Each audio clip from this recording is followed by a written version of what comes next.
आप सभी कक्षा 9वीं के छात्रों का स्वागत है। तो छात्रों, आज की इस वीडियो में हम आपको एमपी बोर्ड कक्षा 9वीं जो आपका विषय सामाजिक विज्ञान है उसकी 16 सितंबर को होने वाली त्रैमासिक परीक्षा 2023-24 का complete real question paper with complete solution आपको बताने वाले हैं। तो छात्रों, वीडियो में अंत तक बने रहिएगा। करते हैं वीडियो को स्टार्ट। यहाँ पर आप देख सकते हो कक्षा है 9वीं विषय सामाजिक विज्ञान त्रैमासिक परीक्षा 2023-24। पूर्णांक रहेंगे 75, समय रहेगा 3 घंटे। छात्रों, हम आपको पहले ही बता दें कि यह जो पेपर है इसके आने के 95% प्लस चांसेस हैं।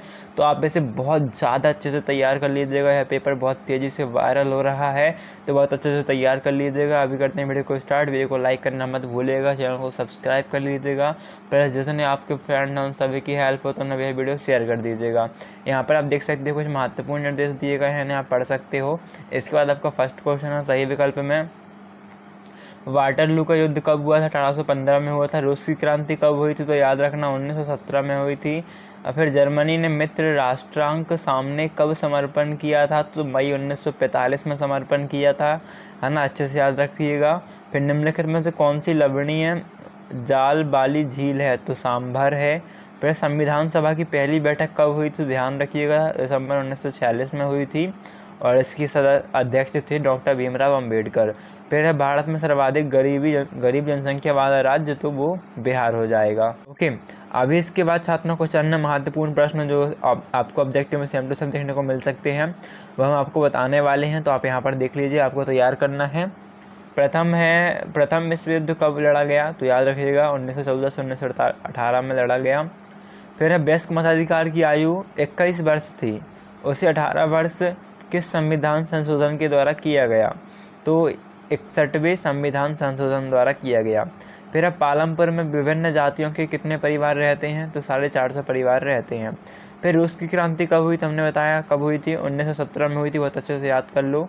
फिर भारत का क्षेत्रफल विश्व में कुल कितना प्रतिशत है? तो याद रखना 2.41% है।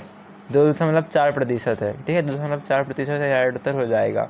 इसके बाद आपका दूसरा प्रश्न है रिक्त स्थानों की पूर्ति कीजिए। फर्स्ट है सन 1917 की सर्दियों में रूस की राजधानी खालिस्तान की हालत बहुत ख़राब थी, तो पेट्रोगार्ड की, ठीक है, फिर आपका गार्ड लिखा हुआ है, गार्ड है ना, पेट्रोगार्ड की जो हालत थी वह बहुत ख़राब थी। फिर फ्रांस की मुद्रा खालिस्तान जिसे 1794 में समाप्त किया गया था, तो फ्रांस की मुद्रा लिब्रे जिसे 1794 में समाप्त कर दिया गया था। फिर है बसई की संधि 28 जून से शुरू हुई, ठीक है, बसई की संधि कब शुरू हुई थी? 28 जून से। फिर है प्रदीपीय भारत का अधिकतर नदियाँ खालिस्तान से निकलती हैं, तो पश्चिमी घाट से निकलती हैं। और फिर नागरिक के साथ उनकी जाति, धर्म और लिंग के आधार पर खालिस्तान नहीं किया जाना चाहिए, तो भेदभाव नहीं किया जाना चाहिए। और वर्ष 2011 से 12 में मोटे तौर पर खालिस्तान करोड़ लोग निर्धनता में जीते हैं, तो 27 करोड़, ठीक है। इसके बाद हम आपको कुछ अन्य महत्वपूर्ण प्रश्न बताएं, तो आप यहाँ पर देख सकते हो विश्व का सबसे बड़ा महाद्वीप, तो एशिया। श्रीलंका की राजधानी कोलंबो। फिर है कार्ल मार्क्स ने खालिस्तान ग्रंथ की रचना की, तो कम्युनिस्ट नामक ग्रंथ की रचना की। संयुक्त राष्ट्र संघ की सुरक्षा परिषद में कितने देश हैं? तो 5 देश हैं। फिर है आपका मौसमी बेरोजगारी खालिस्तान क्षेत्र में पाई जाती है, तो ग्रामीण क्षेत्र में पाई जाती है।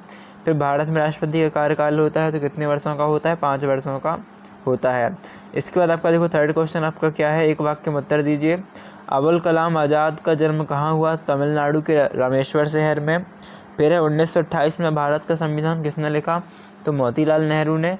राष्ट्रीय काम के बदले अनाज योजना कार्यक्रम किस वर्ष में लागू हुआ? तो वर्ष 2004 में। फिर है मानव पूंजी का एक महत्व है आर्थिक विकास।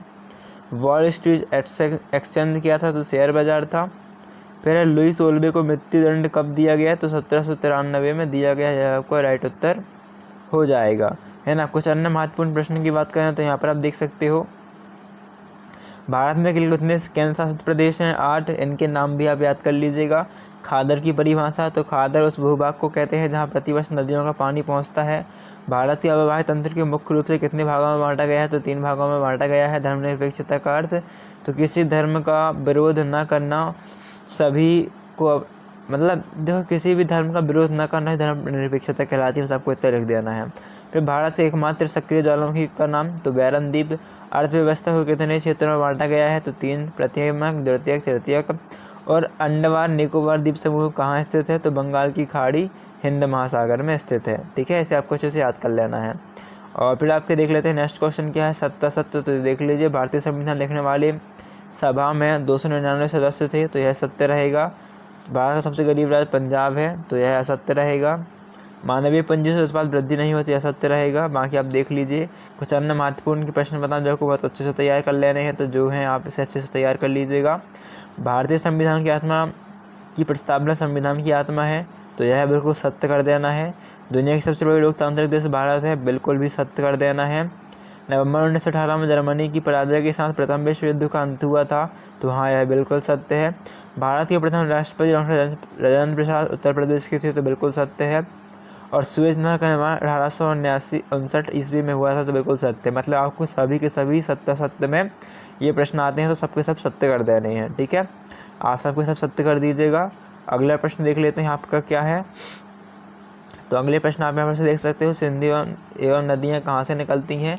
नमामि देवी नर्मदे क्या है, वैज्ञानिक वानिकी क्या है, लेटवस क्या है, इसका उपयोग बताइए, आरक्षण का अर्थ क्या है, राजनीतिक संस्था का क्या आशय है, मानव पूंजी निर्माण का से क्या अर्थ है, फिर सेवा क्षेत्र क्या है, भारत में पादपों तथा जीवों का वितरण किन तत्वों द्वारा निर्धारित होता है, वन किसे कहते हैं, संसाधन के रूप में आप क्या समझते हैं, है ना। इन्हें अच्छे से पढ़ लीजिए।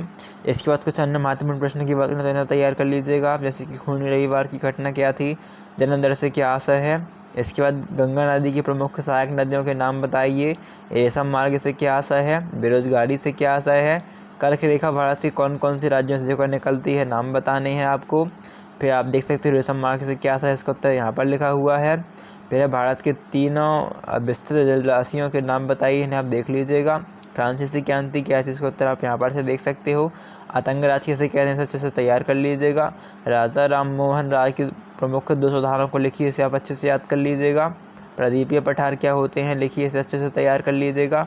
अभी नेक्स्ट प्रश्न देखें आपको जो तैयार करने हैं, तो आप ये देख सकते हो, है ना। 13th क्वेश्चन जो कि आम चुनाव से क्या तात्पर्य है, उदारवादी के बारे में संक्षेप में लिखिए, उत्पादन साधनों से क्या आशय है, पर्वतीय वनों में कौन कौन से जानवर पाए जाते हैं, संविधान संशोधन क्या है ना।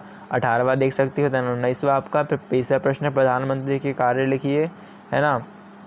इसके बाद कुछ अन्य महत्वपूर्ण प्रश्न की बात करें तो यहाँ पर से आप देख लीजिए, है आपका 18वीं सदी में फ्रांसीसी समाज कितने वर्गों में बांटा गया था, अच्छे से याद कर लीजिएगा इसे। आधुनिक कृषि तिथियों से प्राकृतिक संसाधन पर क्या असर पड़ता है, लिखिए।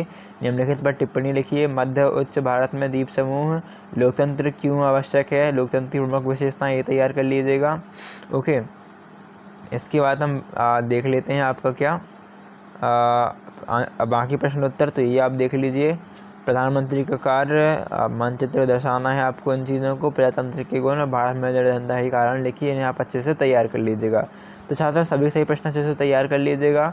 अभी मिलते हैं नेक्स्ट वीडियो पे, जब तक के लिए थैंक्स फॉर वॉचिंग। वीडियो को लाइक करना मत भूलना, चैनल को सब्सक्राइब कर लेना, जितने आपके फ्रेंड हैं सबको वीडियो शेयर कर दीजिएगा। प्लस जितने लिखित प्रश्न हैं उन्हें बिल्कुल न छोड़िएगा, लिखित प्रश्न और अच्छे से तैयार कर लीजिएगा।